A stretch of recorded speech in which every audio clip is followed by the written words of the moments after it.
আসসালামু আলাইকুম। মাশাআল্লাহ, আলহামদুলিল্লাহ, ফেনীতে এত পরিমাণ ত্রাণ আসছে যে আমি কল্পনাও করতে পারি নাই। কারণ ফার্স্টের দিন যখন আমি শুনে তাড়াতাড়ি করে চলে আসলাম ফেনীতে, তখন কোনো পরিমাণ ত্রাণ বোট কিছুই ছিল না। তারপরে আমরা ত্রাণ নিয়ে এসে এক প্রকার হতাশ হয়ে যাই, কারণ এখানে স্পিড বোর্ডের অথবা নৌকার প্রয়োজন ছিল অনেক।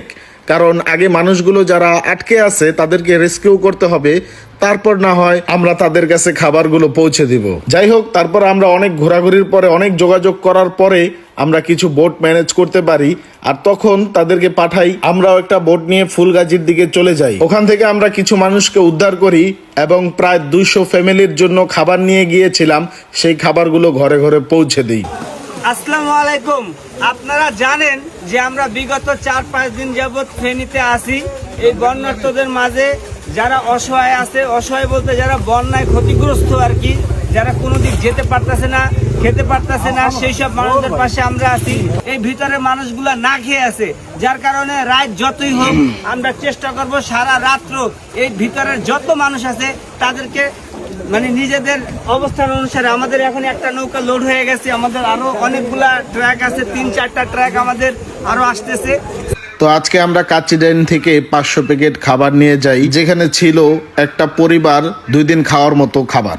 তবে আজকের এক্সপিরিয়েন্সটা ছিল একটু অন্যরকম, কারণ এদিন আমরা স্পিড বোট অথবা ট্রলার নিয়ে গিয়েছিলাম প্রত্যন্ত অঞ্চলে, কিন্তু আজকে আমাদেরকে যেতে হবে নর্মাল নৌকায় করে। কিন্তু গন্তব্যটা ছিল অনেক ভয়ানক, কারণ নদীর পথে প্রায় 1 থেকে 1.5 ঘন্টা নৌকা নিয়ে যেতে হবে।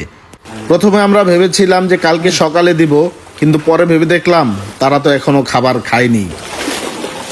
আমরা এই কয়দিন ফুলগাজী, ছাগলনাইয়া, পরশুরাম ওইদিকে পর্যাপ্ত পরিমাণ ত্রাণ দেওয়া হয়েছে। গতকালকে 550 প্যাকেট খাবার দেওয়া হয়েছে। এর আগে আমরা আরো 200 ফ্যামিলির জন্য খাবার নিয়ে আসছিলাম।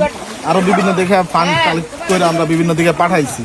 তো আজকে আমরা এদিকে আসছি সিলোনিয়া, দাগনভূঞার এদিকে ভিতরে অনেকগুলা গ্রাম আছে, আশ্রয় কেন্দ্র আছে, যেগুলোতে কোনো প্রকার খাবার পৌঁছায় না এই পর্যন্ত। আজকে 3-4 দিন হয়ে যায়।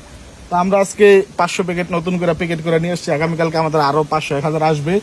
তো এখন এই গভীর রাত্রে আমরা যাচ্ছি, শব্দ শুনতে পারতেছেন, একদম গভীর বাতাস, আর এখানে পর্যাপ্ত পরিমাণ পানি, অনেক পানি এখানে। তো দোয়া করবেন, আর যার যার স্থান থেকে আপনারা সবাই কিন্তু নামবেন। যারা বহুত মানুষ আছে এখনো প্রত্যন্ত অঞ্চলে যারা এখনো খাবার পায় নাই, আমাদের নলেজে আমরা যতটুকু পাইলাম অনেক মানুষ এই পর্যন্ত খাবার পাচ্ছে না। আর যারা আসতেছে সামনের দিক দিয়ে যতটুকু সম্ভব তারা হাইটা আসে বা হাতে করে নিয়ে আসে, সামনে দিয়ে চলে যায়। সবাই আছে তার ছবি দাতা সাজার জন্য, দেওয়ার জন্য, এইভাবে সবাই আইসা দিয়ে চলে যেতেছে। তো ভিতরের দিকে কেউ ফলো করতেছে না। তো আপনাদের কাছে, সবার কাছে আবেদন এতটুকুই যে আপনারা যার যার স্থান থেকে আসেন, একটু ভিতরে প্রত্যন্ত অঞ্চলে, ভিতরে গ্রামগুলো, আশ্রয় কেন্দ্রগুলো, ওগুলো একটু ফলো করেন, ওদিকে দেখা সবার হাতে একটু খাবারগুলো পৌঁছায় দেন। আর সবাই দোয়া করবেন আমাদের জন্য, আর যারা বন্যায় কবলিত মানুষ আটকায় আছে, খারাপ অবস্থায় আছে, তাদের জন্য দোয়া করবেন। তারপর আমরা প্রথমে একটা মাদ্রাসাতে থামাইলাম, সেখানে গিয়ে প্রায় 200 লোক এখানে ঘরবন্দি আছে, আর সেখান থেকে রওনা হলাম প্রায় 1 ঘন্টার পথ। আসলে একটা পর্যায়ে গিয়ে অনেক ভয় লাগতেছিল। এটা বড় একটা নদী, আর এই নদীর মাঝখান দিয়ে আমরা যাচ্ছিলাম, আর নৌকাটা একটা বড় ফুটা ছিল, যার কারণে বারবার পানি উঠে ভরে যাচ্ছিল। তারপর একটু ভয়টা কম লাগার কারণ আমাদের সাথে আরেকটা নৌকা ছিল ওই পাশে। ভয়কে জয় করে আমাদের এই কাজগুলো করতে হবে, আর আমরা এই চিন্তা ভাবনা নিয়ে আসলে এই দিকে রওনা হয়েছিল। কারণ বারবার একটা কথা কানে আসতেছিল, ভিতরে কেউ এখন তৈরি খাবার পায়নি। তো আমরা এখন নদীর মধ্যে আছি, চারপাশে পানি আর পানি। তো আমরা একটু ভিতরের দিকে যাচ্ছি, তো একটু ভয় লাগতেছে, তারপরও সাহস নিয়ে যাইতেছি। দোয়া করেন সবাই আমাদের জন্য, যে উদ্দেশ্যে যাইতেছি সঠিকভাবে যাইতে পারি। বড় নদী অথবা বেশি পানি দেখলে অনেকেরই হয়তো বা বুকে একটু ভয় কাজ করে, কিন্তু আমরা আসলে এমন একটা মুহূর্তে চলে আসছি যেখানে ভয়কে জয় করে আমাদের সব কাজগুলো করতে হবে।